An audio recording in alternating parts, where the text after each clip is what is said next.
Lawren S. Harris was born on October 23, 1885, in Brantford, Ontario, into a family recently made wealthy through the invention and manufacture of farm machinery. Circumstances that meant lifelong material security for the artist. There would be another legacy.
One of Lawren's uncles and a grandfather preached from Presbyterian pulpits. Another uncle ministered to Baptists. His mother, who was widowed when he was only 7 years old, found comfort in Christian Science. Thus, Lawren Harris also inherited a strong fundamentalist background and commitment to spiritual truth.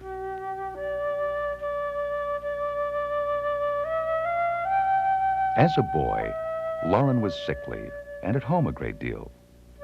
He amused himself sketching, and by the time he reached university, it was his artistic talent that was noticed and encouraged. And so in 1904, at the age of 19, Harris left the University of Toronto during his first year and sailed for Germany, where his mother was reassured to know he could stay in the same Berlin pension where his young Uncle Walter lived. There, Harris took private studio classes under 3 different teachers, and his training was thoroughly academic, as this sketch of a Berlin street shows.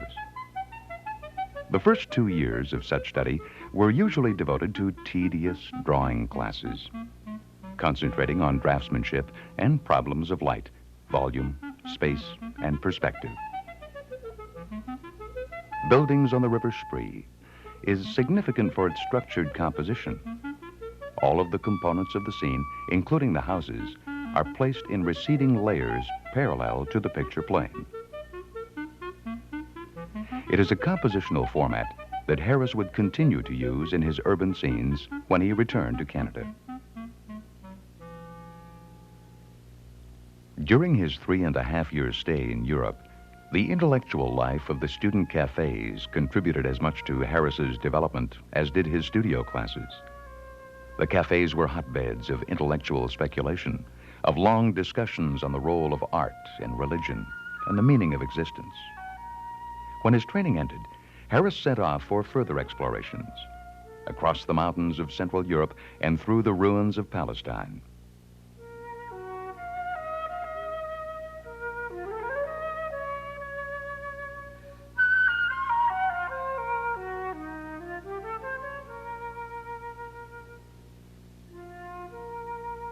He was 22 when he returned to Toronto, where his early sketches recall the formal studies he had produced in Berlin. The urban scene was to become one of the artist's 2 major themes. Harris would remain fascinated with the design possibilities of row houses, of the fences, shacks, yards, and alleyways of working-class neighborhoods, such as the downtown Ward district of Toronto, or its suburban neighborhood, Earl's Court. The regimented presentation of these houses on Adelaide Street prepares the way for Old Houses, Wellington Street, the artist's first major oil, painted in 1910.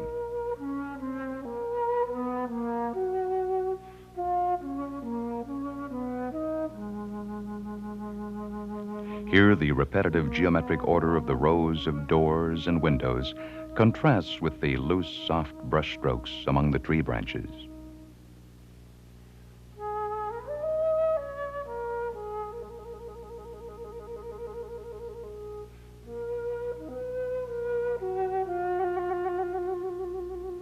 In this painting, Harris has actually interfered with nature.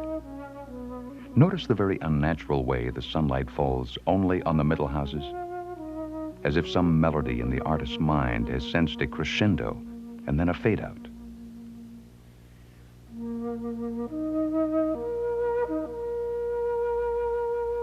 When in Berlin, perhaps Harris had heard that the great German poet Goethe had once described architecture as frozen music.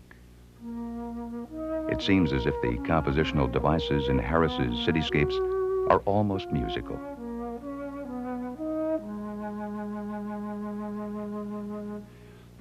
The picture planes, the foreground, the row of houses, and the sky are stated as forcefully as dominant chords. Then the rhythm of row houses is broken up by a screen of foreground trees, which provide a counter rhythm. Across the surface planes, colors play with their harmonic opposites, red with green, blue with yellow.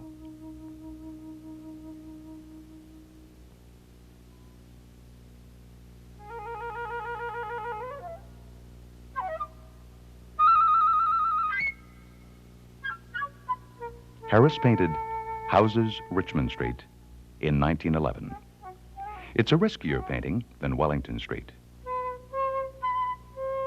With the row of houses crowding closer to the foreground sidewalk, with its almost perfectly square shape and its three rigid bands of color, it could feel very static. But the flat planes are broken up by thousands of brush strokes, which create an implication of shimmering sunlight and scurrying leaves.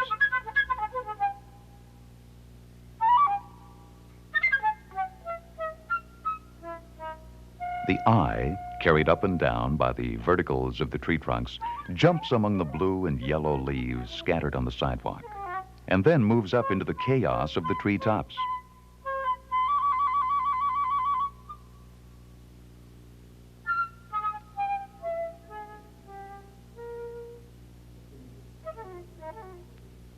The textures on the house fronts are gritty. One can almost feel the stubbled plaster, the rough wood, the way the paint has been loaded on with a thickly loaded, rapidly moving brush.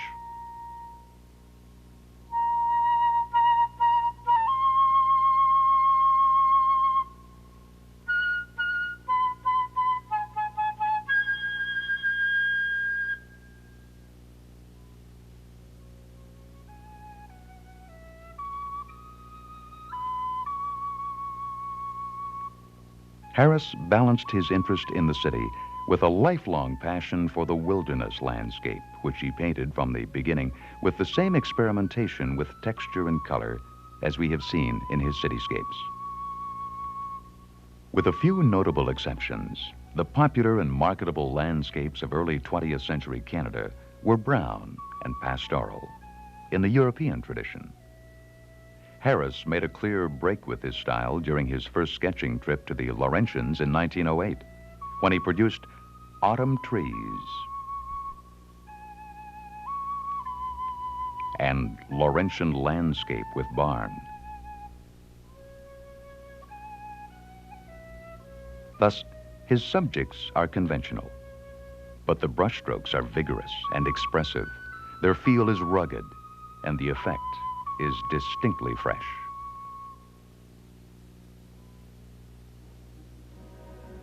In 1908, Harris became a charter member of Toronto's Arts and Letters Club. Now, for the first time since returning from Europe, Harris began meeting kindred spirits, Canadian artists searching for a distinctive way of expressing their own experience of their land. In 1911, J.E.H. MacDonald was elected to the club, and there later in the year, exhibited a series of lively landscape sketches. MacDonald was the head graphic designer at the Grip Limited Studios, where other artists, including Tom Thompson, Frank Carmichael, and Arthur Lismer were working, and also developing an interest in sketching outdoors. His paintings and ideas quickly endeared him to Harris, and the two began sketching together around Toronto and eventually out in the country, as far away as Georgian Bay and the Laurentians. By 1913, Harris's sketches were showing an increasingly bold manner. The brighter, more intense colors in these sketches, such as Laurentian hills, may reflect the influence of MacDonald's palette. But Harris seemed to be developing his own technique. Indeed, a large canvas based on one of his sketches entitled Laurentian Landscape was nicknamed Tomato Soup by A.Y. Jackson, an ebullient Montrealer who moved to Toronto in 1913 at Harris's and MacDonald's instigation. A.Y. Jackson recalls that Harris was keen to make his colors stronger. He would even drag his brush quickly through 3 or 4 colors and slap it on the canvas. Techniques as bold as this were too much for conventional tastes. Peter Gadsby, an art critic with the Toronto Star, condemned the works of Harris and his increasingly rebellious friends by labeling them the hot mush school. Gadsby couldn't know that even more daring developments were ahead.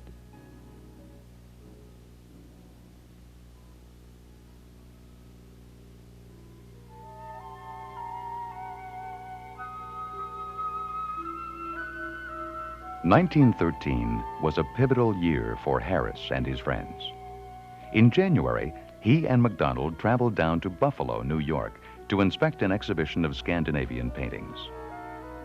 The landscapes had an impressive vigor about them and incorporated the decorative manner of the Art Nouveau style.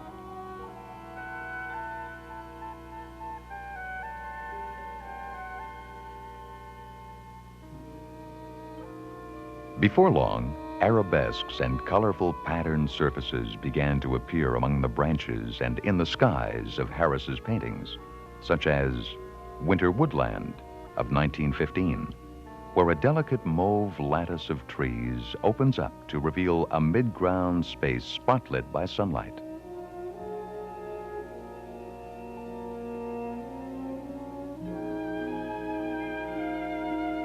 Years later, Harris still recalled the impact of this show. Here was a large number of paintings which corroborated our ideas.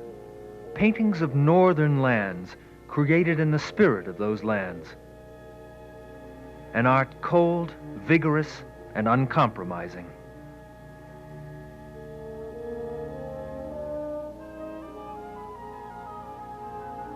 In Winter Sunrise, also painted about 1915, Harris makes a similar use of an increasingly familiar device, the foreground screen of trees, to create what is probably his most rhythmic and decorative landscape so far. The brushstrokes have become ribbon-like, making patterns of their own. Along with the predominant colors of mauve and yellow, they confirm the presence of Scandinavian and Art Nouveau influences.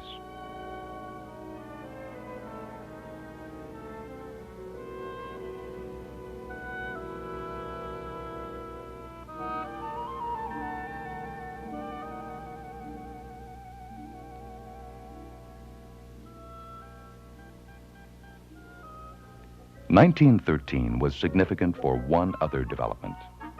That year, Harris and his fellow artists acquired a headquarters for their work. The studio building, built in Toronto's Rosedale Ravine, was apparently Harris's idea, and he financed it along with Dr. James McCallum, a fellow Arts and Letters Club member and friend of Canadian art. Early in 1914, Jackson, MacDonald, Thompson, and Harris moved in and set up their easels. Like the sketching trips they were taking together to such places as Algonquin Park, the studio building enabled the artists to feel themselves members of a community, or more accurately, a movement, notwithstanding the sometimes harsh critical reaction to the work they were exhibiting. One always knew when Harris was at work in the studio building. He played Bach or Beethoven at boisterous volume on his gramophone while humming or singing along. His friends would find him standing at attention in front of his easel, holding his brush as if it were a loaded gun.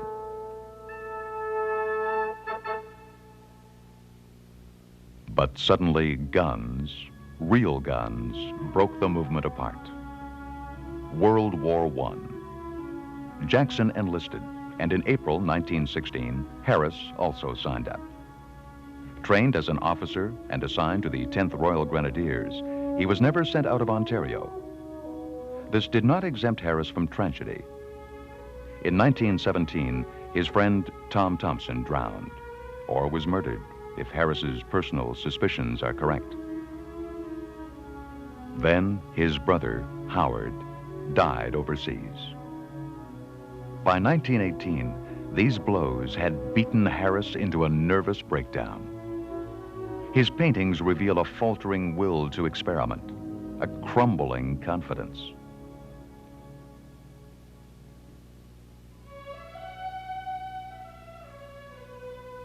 Dr. McCallum came to the rescue. To restore Harris's morale, he bundled Harris onto a train bound for Algoma in May 1918. The tonic worked.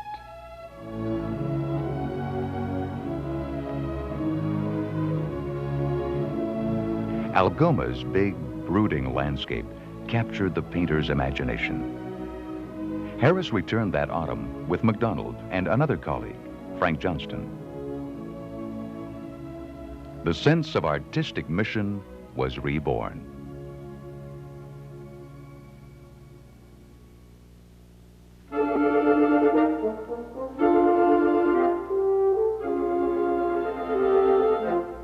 Again, Harris's family money helped to make things possible. He paid for the outfitting of a railway boxcar. The car's equipment included 4 bunks, a stove, a moose skull, and a canoe to carry the men off the railway sidings and into the wilderness, where Harris and his companions made the small sketches which would be the source for larger canvases painted over the following winter.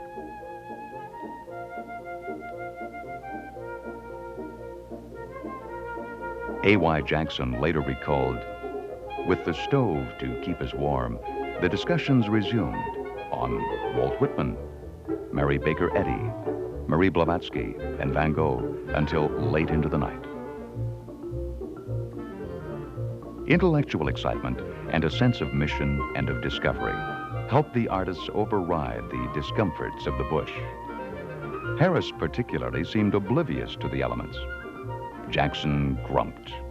Harris's cheerfulness became rather trying. He had a habit of getting up before daylight. With the rain pelting down, you could hear him getting the fire going and making a clatter with the pots and pans. Then, "Come on, get up, it's clearing," and we would start off in the rain. When about 3 days later it cleared up, Harris would take credit for it. "See, I told you it was clearing." Harris himself recalled, "We worked from morning till dark, in sun, gray weather, or rain. There was a wild richness and clarity of color in the Algoma woods, which made the colors of southern Ontario seem gray and subdued.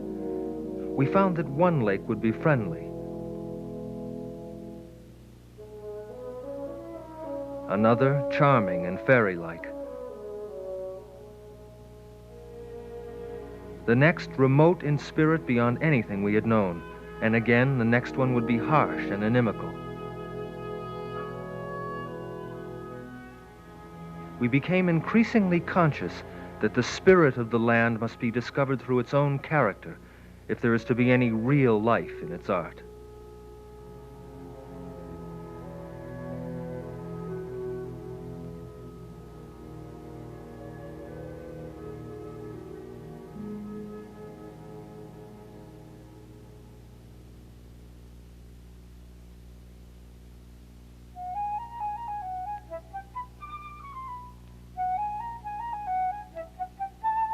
As early as the spring of 1919, the sketches from the first boxcar trip to Algoma had caught the eye of Sir Edmund Walker, a financier and patron who was also president of the Art Gallery of Toronto.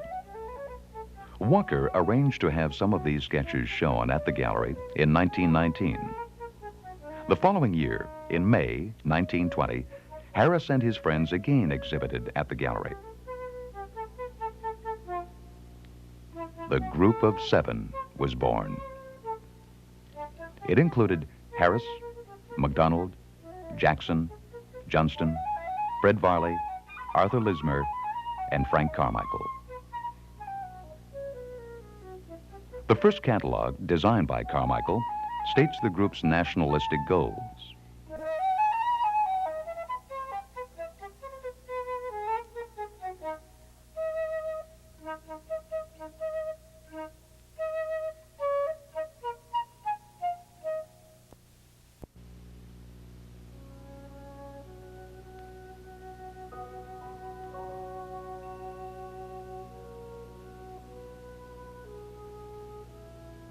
The more Harris worked in the North, the more direct, forceful, and original his relationship with nature became. In Algoma country, which Harris painted over the winter of 1920-21, the trees have become bare columns, and the distant forests bald, brooding masses. Harris's simplification of the landscape feels brutal. In fact, it is a sensitive and perceptive response to Algoma's elemental scenery.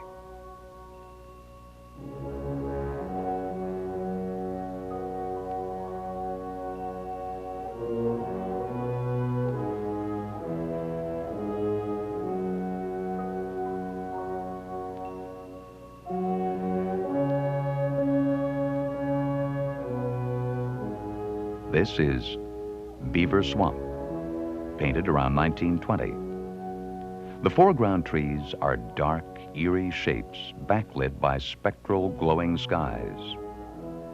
The light has also grown less natural, more spiritual. It is an indication of the direction his art would soon take.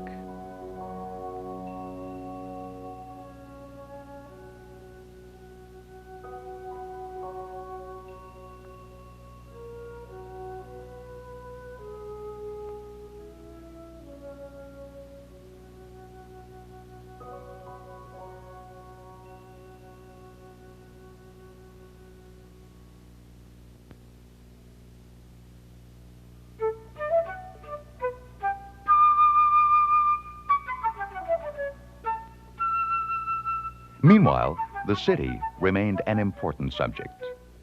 This urban landscape, Old Houses, Toronto Winter 1919, was painted at the same time as the early Algoma paintings. And at first glance, it seems to be far more friendly and human.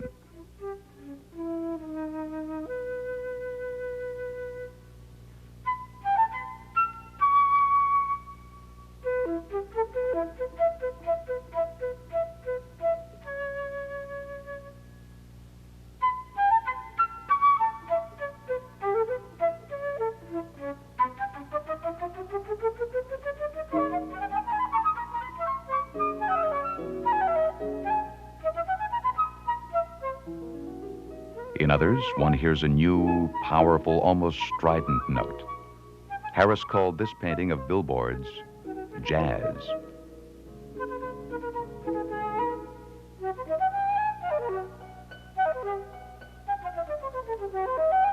It takes new risks with its broken rhythms, jarring colors, and freewheeling exuberance.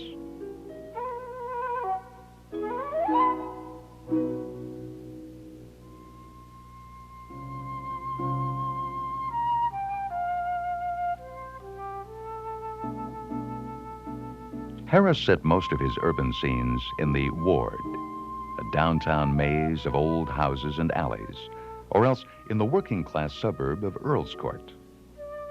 The public recoiled from these paintings and dubbed them squalid and ugly.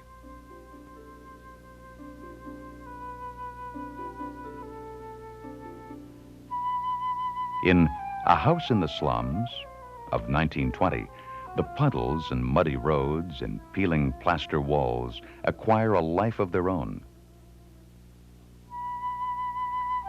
The artist himself described the effect of his thickly built-up paint as mange.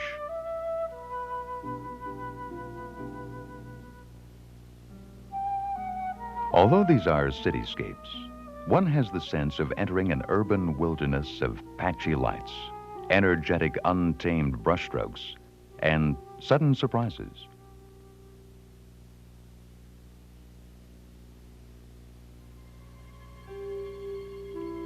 At the end of a trip to Algoma in the autumn of 1921, Harris and Jackson decided to travel westward.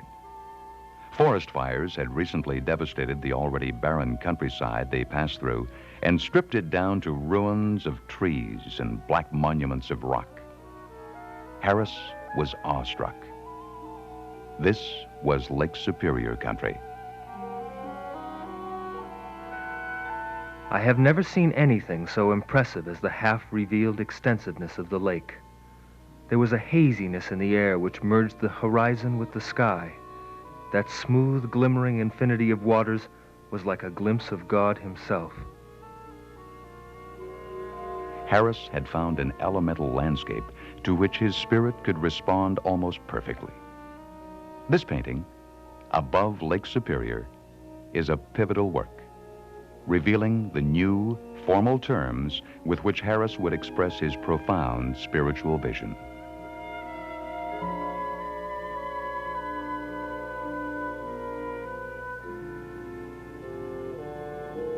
It is an austere vision in which the natural world has been transformed into symbol.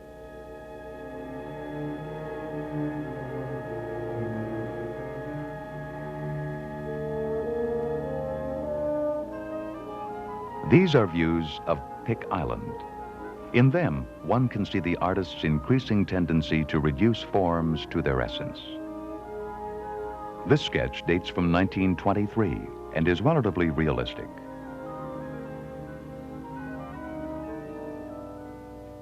And in this large canvas, which Harris completed in 1924, the island has become platonically idealized.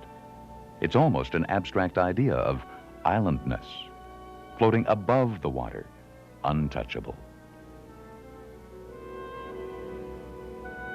Harris was convinced that certain colors carried spiritual power, blue, or communicated enlightenment, white. Such ideas were byproducts of his deepening attachment to theosophy, a movement representing a unique blend of Oriental and Western mysticism. Since his first exposure to theosophy, Harris had been attracted by theosophy's anti-materialist message of oneness, the necessary interdependence of all things. Art is a realm of life between our mundane world and the world of the spirit, between the infinite diversity of manifested life and the unity or harmony of the spirit, or between the temporal world and the realm of enduring and incorruptible ideation. Art reflects the enduring laws of the realm of the spirit. For theosophists, only spirit was present in the universe, a life essence manifest in the light of the sun.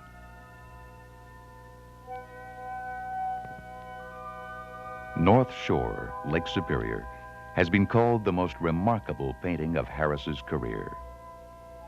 High on an outcrop of rock above the expansive lake, a tree stump stands out against the sky, illuminated by the radiant bands of yellow light which the life essence emanates from the sun.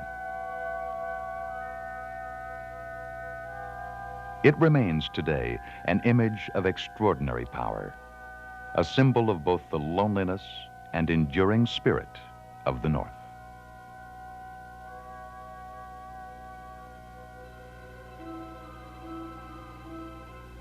Although Harris returned to Lake Superior's North Shore each autumn from 1921 through 1928, the frequency of his paintings from there fell off as he derived fresher inspiration from treks into Western Canada, which began in 1924. He later wrote, "When I first saw the mountains, I was most discouraged. Nowhere did they measure up to the advertising folders or to the conceptions these had formed in my mind's eye. But after I became better acquainted with them, camped and tramped and lived among them, I found a power and a majesty and a wealth of experience at nature's summit which no travel poster ever expressed." On his first trip in 1924, he was joined by Jackson, and together they walked around the edge of Maline Lake near Jasper. When they returned, weeks later, Harris produced this painting, which attracted much critical interest. Critics back in Toronto still complained of Harris's coldness and austerity, but over the years, their voices had grown more respectful. The Toronto Star rather grandly suggested that Mr. Harris was a cerebral intellectual, an Einstein who demanded an audience of postgraduates in mathematics.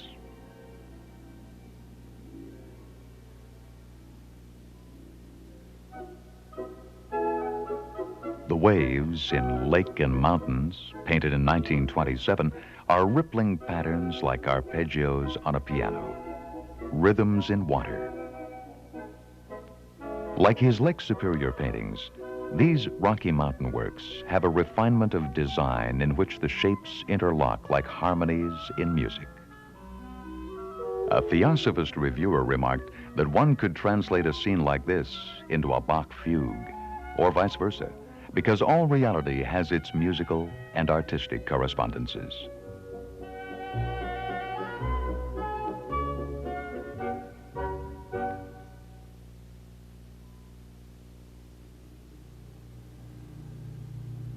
Isolation Peak was painted sometime around 1930, and it represents a late climax in Harris's struggle to translate his spiritual ideas into paint. Since ancient times, the triangle has been a mystical symbol of hierarchy, of one point that towers over a broad base.